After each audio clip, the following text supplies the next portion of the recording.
والصلاة والسلام على رسول الله محمد صلى الله عليه وعلى آله وصحبه أجمعين وبعد. Tuendelea tafsiri ya Qur'ani ya suratul Anbiya.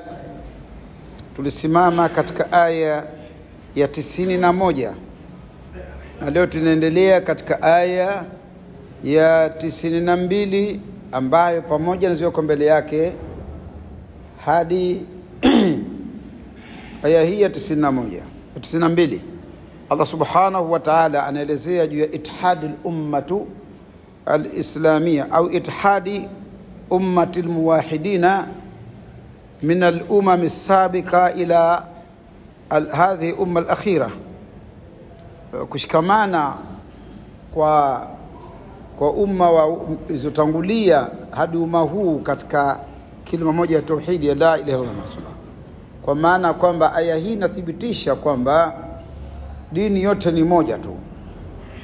Dini yote ni moja, tutayaona haya hapa. Kwenye aya 92-93 tutaona jinsi dini ilivyokuwa moja, halafu katokea nini, na aya 94 ndani yake kuna hukumu ya wale waliokuwa wamekwenda sambamba na muongozo wa Allah subhanahu wa ta'ala, ukitoka ile ya wale ambao waliepukana na muongozo wa Allah subhanahu wa ta'ala. Allah subhanahu wa ta'ala yaqul baada a'udhu billahi minash shaitanir rajim, inna hadhihi ummatukum ummatan wahida wa ana rabbukum fa'budun. Inna hadhihi ummatukum, hakika hii dini yenu. Hapa kwa maana umma al-milla, ad-din wal-milla, na sio watu ya jamaa. Al-umma huna ad-din wal-milla wa huwa dinul haqq, makusudio kwamba dini ya haki, dini ya Mwenyezi Mungu Subhanahu wa Ta'ala. Ummatan wahida, dini yenu dini moja tu, watu wote kutoka Adam hadi Muhammad SAW. Dini ya Mwenyezi Mungu ngapi?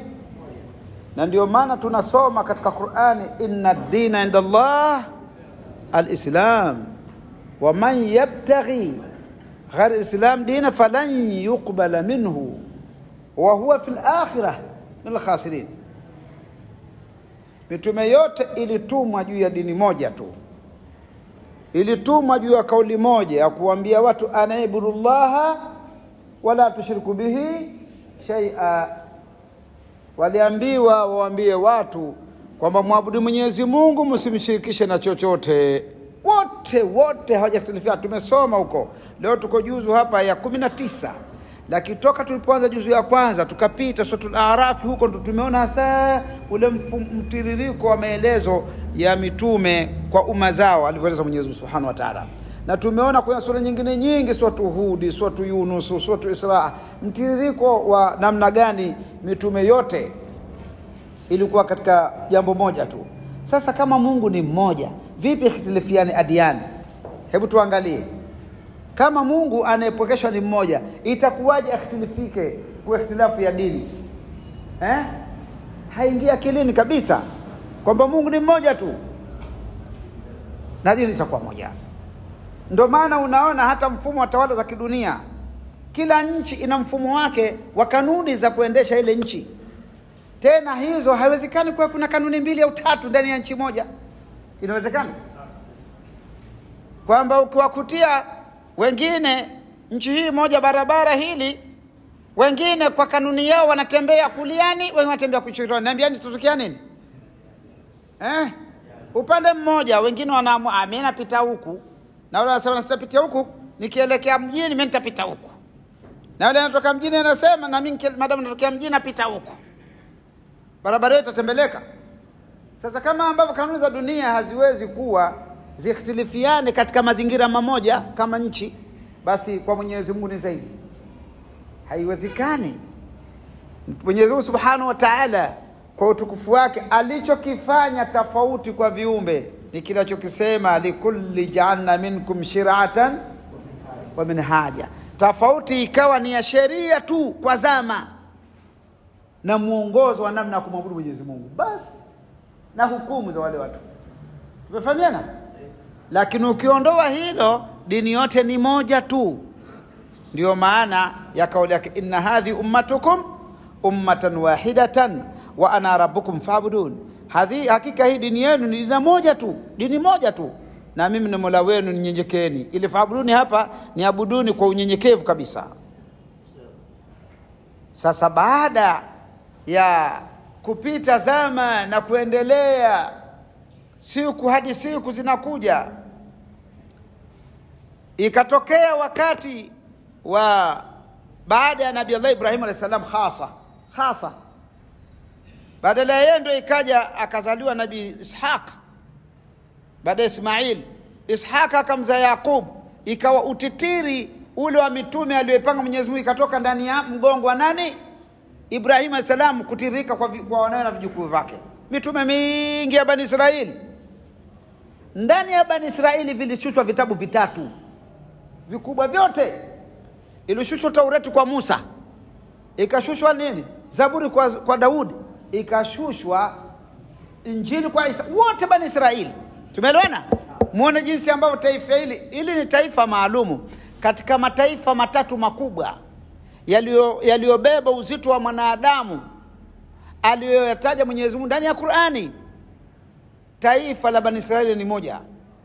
Taifa la kwanza lilizoanzishwa na Nabii Adam alayhis salam, ilipomaliza muda wake baada ya miaka zaidi ya miaka 10,000 akaja Nabii Allah Nuh alayhis salam. Taifa la pili Abul Anbiya Thania. Tumeelewana? Wale waliokuja akawakuta wale watu wakaangamizwa wale. Kwa nini? Kwa uasi wao. Akaondoka na watu, akazaa watoto watatu, wakazaa Waarabu, Wajemi na Waafrika. Tumefahamiana? Taifa namba 2. Mbeleni kwake akaja Ibrahim alayhis salam. Ibrahim akamzaa Ishaq. Ishaq akamzaa Yaqub, akazaa utitiri wa Bani Israeli, Mayahudi. Ndani yake akatoka Musa akapewa Taurati, akatoka Daudi akapewa Zaburi, akatoka Isa akapewa Injili. Vitabu vitatu katika vinne vimekuja kwa Bani Israeli. Kikaja kimoja kwa Mtume Muhammad sallallahu ndio cha mwisho kabisa. Sasa tuone muda huu ambapo sheria ya Mwenyezi Mungu zilikuja kuanzia Taurati. Baada ya kupita mtiririko huo wa watu, ikaja Taurati kuweka sheria za Mwenyezi Mungu kabla ya Qur'ani katika watu waliopo zama hizo. Ikawa sheria Mwenyezi Mungu imeelezwa vizuri ndani ya Taurati. Mwenyezi Mungu akaeleza katika Taurati mpaka mambo yatakayokuweko leo katika za umma wa Muhammad sallallahu alaihi wasallam, na yeye mwenyewe Muhammad sallallahu alaihi wasallam. Wakawa Mayahudi wanamjua habari za mtume zote. Muone jinsi ilivyokuwa uzito wa nini? Taurati. Na yote imeletwa watu wa Mwenyezi Mungu na wamtukuze. Allah anasema baada ya yote hayo, watakattau amrahum bainahum, wakalivunja, wakalikatakata, wakaligawa, ile takatta, wakavunja amrahum, jambo lao. Jambo gani? Ile dini yao wakaivunja kwa kuhitilifiana bainahum, kati yao. Wakaivunja dini ya Mwenyezi Mungu kati yao kwa kuhitilifiana kiitikadi. Ikawa miongoni mwao muwahidin na muuminin, wanaompekesha Mwenyezi Mungu imani. Wa minhum yahudi, wa minhum nasara, wa minhum majusi. Tumeelewana? Wakagawanyika makundi makubwa matatu, ndio yanaeleweka duniani hayo. Minhum muwahidin, wa minhum yahudi, wa minhum nasara, wa minhum majusi. Wakagawanyika watu. Watakattau amrahum bainahum, wakalivunja jambo lao kati yao. Kullun ilaina rajiun, wote kwetu watarejea, waje waulizwe kile ambacho walielekezwa na vile ambavyo walifanya. Kullun ilaina rajiun, kila mmoja, yani kila kundi miongoni mwao hao. Wakagawana makundi. Sasa ikawa makundi ya watu, wale wanaamini Uyahudi, wale wanaamini Unaswara, wale wanaamini Umajusi, wale wanaamini Mwenyezi Mungu mmoja. Faman ya'mal minas salihati, sasa wale waliobakia, atakayekuwa amefanya yaliyo mazuri, wa huwa mu'minun, ne muumini, fala kufrana lisaihi, haitakataliwa juhudi yake. Fala kufrana lisaihi, haitakataliwa juhudi yake. Wa inna lahu katibun, na Mwenyezi Mungu anasema na sisi kwake yeye ni mwenye kumwandiki, ni mwenye kuandika kumwandikia leo matendo yake. Wa inna lahu, angalia Allah anasema inna lahu katibun, na sisi kwake yeye mtendaji wa mema, kwa juhudi yake tunaandika matendo yake aliyotenda. Tumeelewana? Ewa. Hawa wakaangukia wema, wale waliofarikiana wakaangukia firaku yao.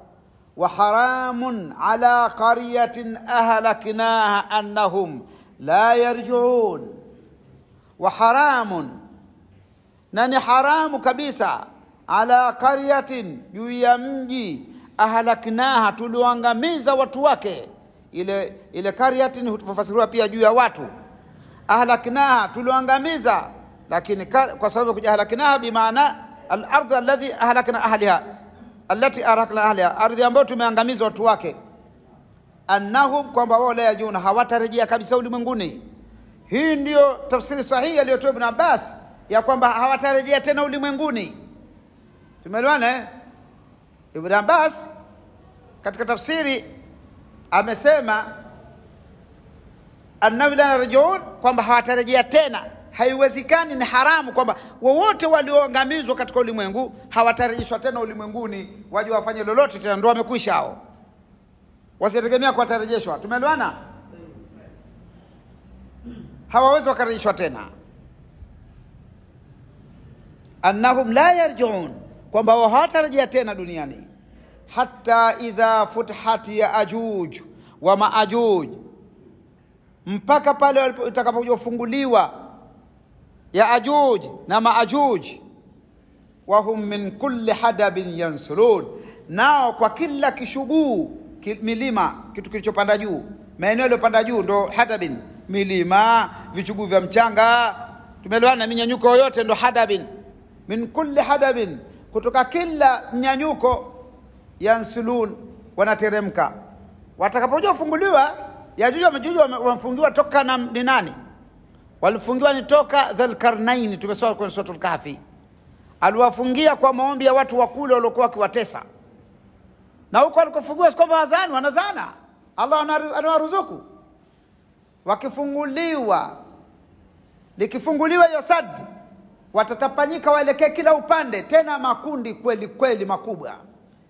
Yanakula mimea yote, yanakula kila kilichomo, yanafisidi kila kitu, yanaharibu. Nini sasa hapo? Hatta idha futihat Yaajuj wa Maajuj wa hum min kulli hadabin yansilun waqtaraba alwa'du alhaq, na ukakaribia wadi wa kweli. Ya nini hiyo sasa? Kiyama. Fa idha hiya shakhisatun, hapo yatakodoka absarul ladhina kafaru, macho ya wale waliokufuru. Mnajua yakodoka, yakitizama hayapesi. Umeelewa? Ndio maana ukodoka. Fa idha hiya shakhisatun, yatatizama, yatakuwa kama yalioganda, hayapesi. Wewe fikiria leo huwezi kukaa sekunde ukusipese. Unaweza? Utajikaza, mwisho utotoka machozi. Upese tu. Au sio? Siku hiyo Allah anasema fa idha hiya shakhisatun, fa idha hiya shakhisatu absarul ladhina kafaru, wakati huo yatakodoka macho ya wale wenye kukufuru, wale waliogawika makundi. Tumefahamiana? Wametangulizwa wale ahlul iman, wakaambiwa wao yanaandikwa yao na hawatakataliwa matendo yao. Hawa wanaambiwa sasa, baada itakapokuja fika wakati huo wa kuachiliwa Yajuj wa Majuj, na ikakaribia alwa'dul haqq, wa'dul haqq kwa maana ya kiyama. Fa idha hiya bas wakati huo shakhisatun absarul ladhina kafaru, yatakodoka macho ya wale waliokufuru. Ya wailana, watasema ewe ole wetu, kadi kunna fi ghaflatin min hadha, tulikuwa tumeghafilika na haya, hatukubaliani nayo, tunaona hayatatokea. Kadi kunna fi ghaflatin min hadha, tulikuwa katika mghafala na haya yepi yale wanaoyaona siku ile.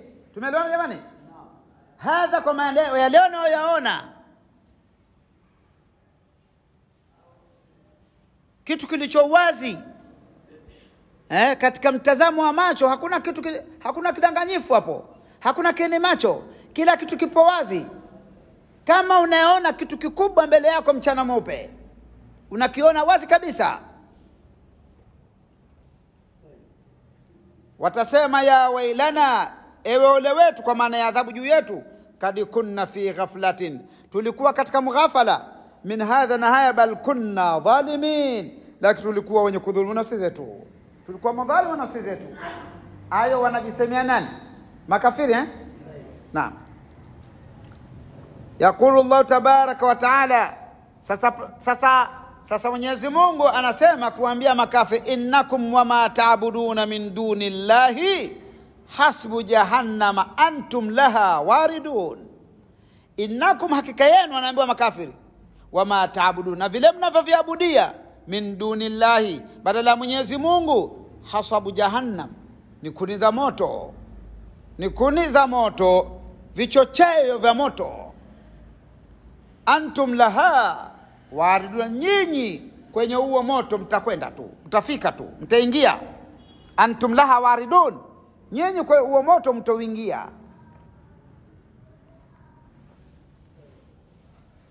Ahadul mushrikina, mmoja wa shirikina, alipoisikia aya hii, alikwenda kwa Mtume Muhammadin sallallahu alaihi wa alihi wasallam, akaambia, ya Muhammad, Qur'ani nasema innakum wama ta'buduna min dunillahi hasabu jahannam antum laha waridun, vile mnavyoviabudia nyinyi na vile mnavyoviabudia ni kuni za moto. Uzair wakasema sisi tunaabudia malaika. Akasema yeye mwenyewe, anasema sisi tunaabudia malaika, na Wayahudi wanaabudia Uzair, na Wanasara waabudia Isa. Unasemaje? Akajiona, ndo maana yake kisha kwenda na challenge mbele ya Mtume sallallahu alaihi wasallam. Akajiona yeye mwenyewe hapo ashamchallenge Mtume sallallahu alaihi wasallam, atatokea wapi hapo Muhammad? Na wanaabudu kweli, sisi tunaabudia malaika.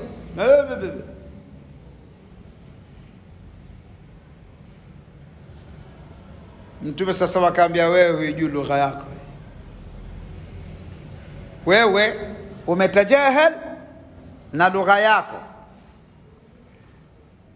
Akaambia, ma ajhalaka bilughati qaumik, ni kitu gani kilichokufanya wewe usijue lugha ya watu wako? Unajua lugha ya watu wako wewe Mwarabu, halafu unajua lugha ya watu wako? Ma wa hiya lima la yuqal, ma iliyopo hapa ni kwa visivyo akili. Sasa malaika wana akili, Uzairi ana akili, Isa ana akili, liman lima la yuqal, kwa vile vilivyokuwa havina akili. Ndo antum innakum wama ta'budun, hakika nyinyi na vile mviabudiavyo nini? Masanamu. Tumeelewana na mfano wake majabali, visivyo akili, miti, ng'ombe, visivyo akili. Antum innakum wama visivyo akili. Sasa ma ndio kuja hapa, unaweza ukaikutia ma, ipo kwa maana la aqil, ipo kwa maana nini? Lil aqil. Hizi inaitwa asma al-mawsul, asma mawsula, na ni mbili zenye kusimama juu ya maana hii. Ni ma na man, ma na man lil aqil wa ma li ghair aqil. Man inasimamia chenye akili na ma kwa kisicho akili, isipokuwa katika maeneo maalumu, isipokuwa katika maeneo maalumu. Lugha imestadili lugha yenyewe kwamba inaweza kutumika katika maeneo hayo.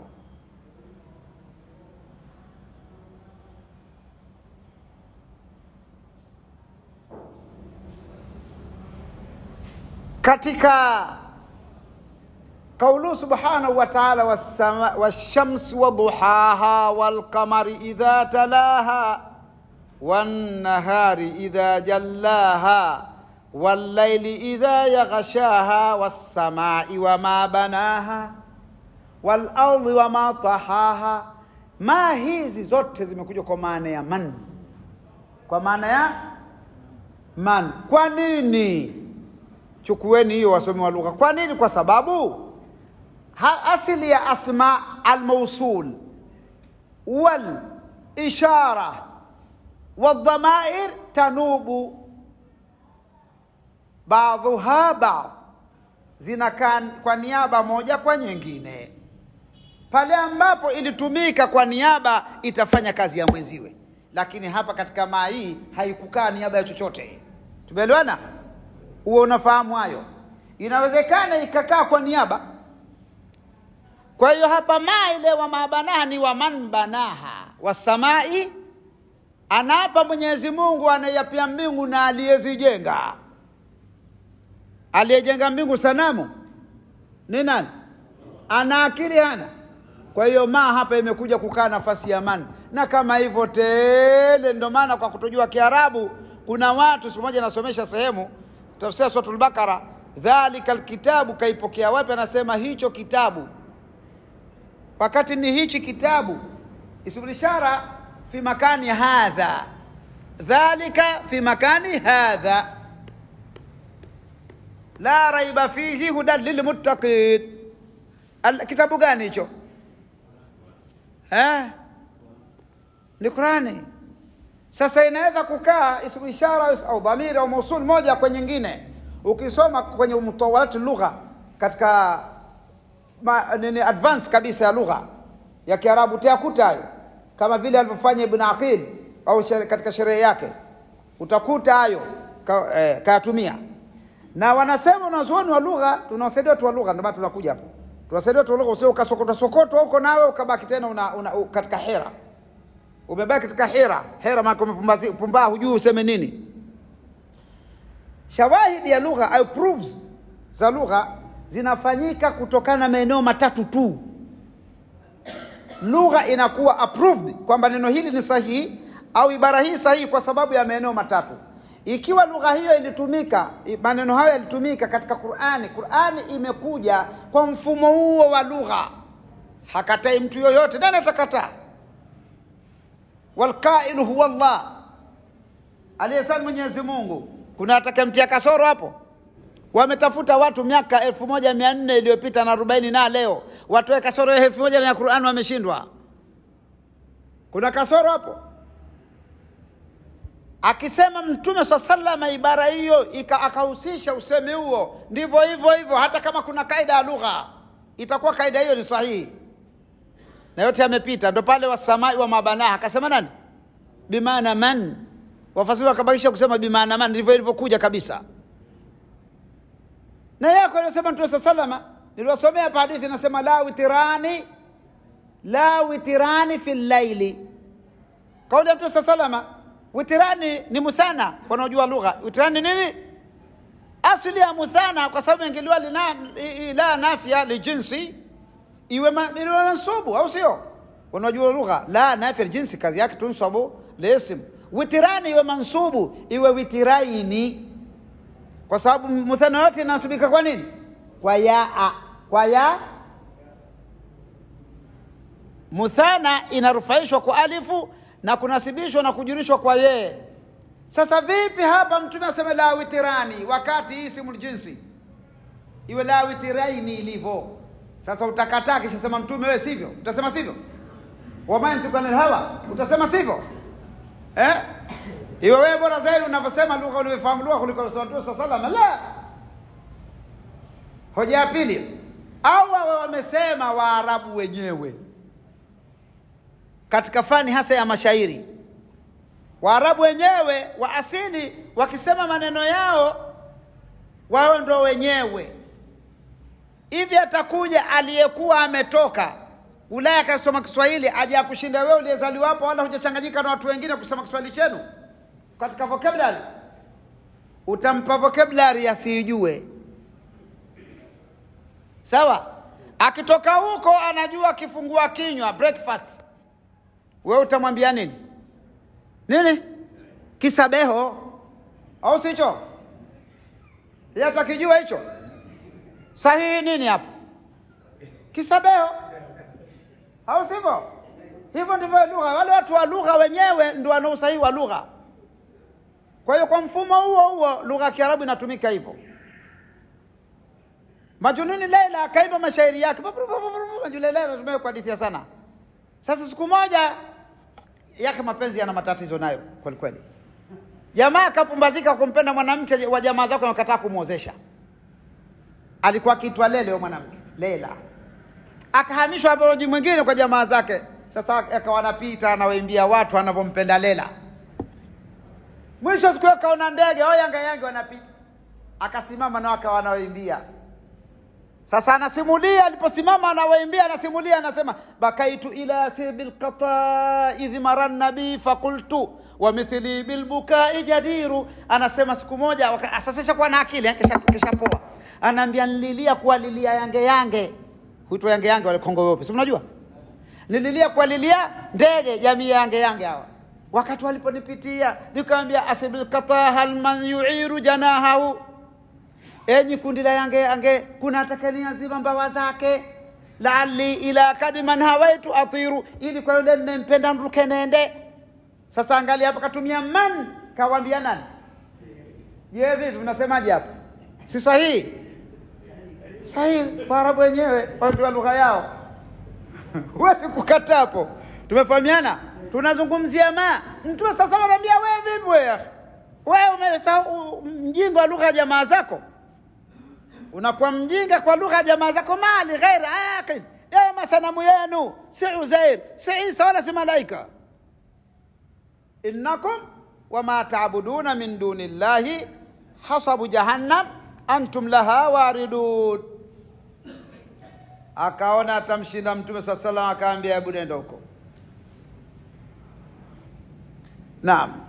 Lau kana haulai. Sasa tazama Mwenyezi Mungu anavyoelezea wale wanaoshirikisha. Lau kana haulai, ingelikuwa hayo mnaoyaabudia hayo masanamu yenu na madude yenu hayo aliha miungu ma waraduha, wasingeuingia moto. Wanaambiwa hivyo sasa wakishakuwa kule motoni. Na wafasiri wanasema wameambiwa hivi makafiri na watafanywa hivyo kwamba wataingia motoni waona wanavyoviabudia ili wakazidi kudhalilika. Kwamba kumbe watu walioabudia ndio wanotufikisha hapa, wao wenyewe wanaingia motoni. Tumefahamiana? Wafasiri wanasema wanapelekwa waona masanamu yao kwa sababu wazidi kudhalilika. Innakum wama ta'buduna min dunillahi hasabu jahannam antum laha waridun. Lau kana haulai aliha, ingekuwa hiyo ni miungu ma waraduha, Mwenyezi Mungu anasema wasingaliingia moto wa jahannam wa kullun fiha khalidun, na wote ndani ya moto wa jahannam watakaa milele. Kullun tanwini wadha anil ism kullu wahid min al-abid wal ma'bud, kila katika wanaoabudia na aliabudiwa wataingia ndani motoni wakae milele. Lahum fiha zafirun, watakuwa ndani ya moto huo na kupiga makelele. Wahum fiha la yasmaun, watapiga makelele. Lahum fiha zafiru, watakuwa ndani yake wanapiga makelele kweli kweli yani.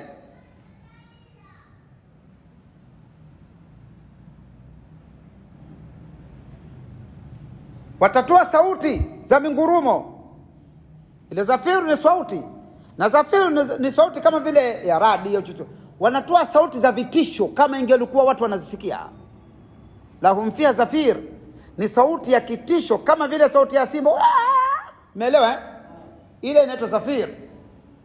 Watakuwa wanatoa sauti, zile kelele zake zitatoka kwa sauti ya kutisha. Mtu anaongoza ndani ya jahannam. Allahumma ajirna minan nar,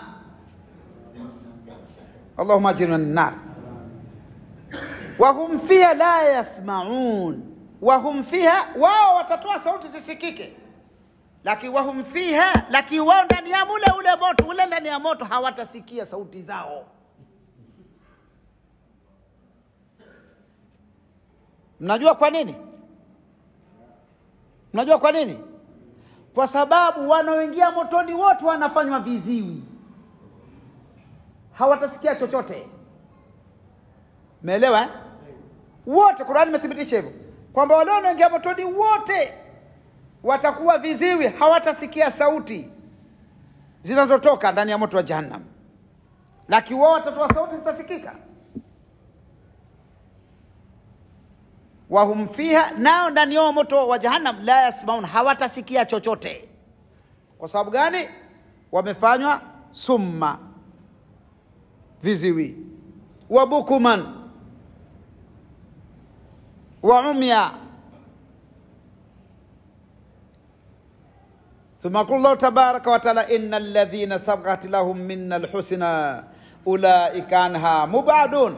Umetajwa hapo moto wa Jahannam, innal ladhina, hakika wale ambao sabaqat lahum, imewatangulia minna, kutoka kwetu, husna, mema, ahlus saada, maana wamepata heshima Mwenyezi Mungu kwa matendo yao. Tumeelewana? Ulaika anha mubadun, hao huo moto wa Jahannam wameepushwa nao. Ulaika anha mubadun, wao wameepushwa na huo moto wa Jahannam. La yasmauna hasisaha, hawatasikia hata sauti yake. Sio kwamba wameepushwa tu, hata sauti ya moto hawasikii. Different, eh? Walio motoni hawasikii vishindo vyake kwa kufanywa viziwi, lakini wale peponi hawatasikizishwa kamwe sauti ya moto, hawatasikia. Walihani unanguruma vibaya mno, lakini wao hawatasikia. La yasmauna fiha hasisa wa hum fi mastati anfusuhum khalidun, na wao katika hizo pepo kwa vile vinavyotamani nafsi yao watakaa milele kwenye vitu hivyo, havina kukatika. Wa hum fi mastati anfusuhum, nao kwa yale yanayotamani nafsi zao, kwa vile ambavyo zinatamani nafsi zao. Wa hum fi mastati, nao kwa vile vinavyotamani anfusuhum, nafsi zao, khalidun, watakaa milele ndani yake. La yahzunuhum alfaz'ul akbar, haitawahuzunisha fadhaa iliyokubwa. Watatalakahum almalaika, na watapokelewa ni malaika, watakutana na malaika wanaopokea kwenye milango ya pepo. Watatalakahum almalaika, watakutana na malaika kuwapokea. Hadha yaumukum, waambie hii ni siku yenu, alladhi ambao kuntum tuadun, mliokuwa mmeahidiwa. Wataambiwa hii ni siku yenu mliokuwa mmeahidiwa, leo hii ni malaika, eh? Naam.